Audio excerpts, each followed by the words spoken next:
Okay, here's what we're doing. This is the X7 chassis model that we made. I'm just making a sort of a hokey video to show you what's going on. So these plastic pieces will be riveted into the chassis coming from Foxconn. We have a backplane that we mocked up with all the cables, so the cables will route around behind this guy here and lay in there.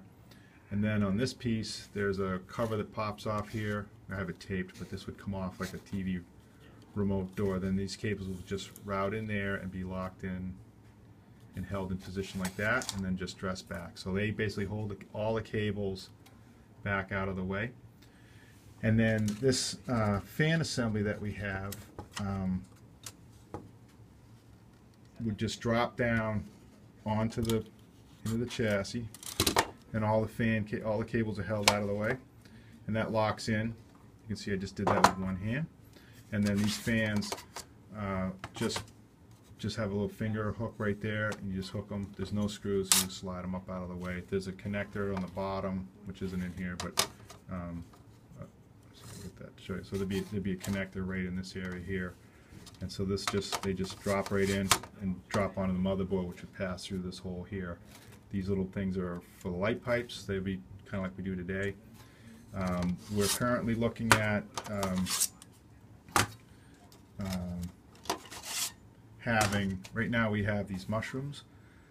We may, and there's two, can you see that? Yeah. There's two captive screws there and there, which you'd undo.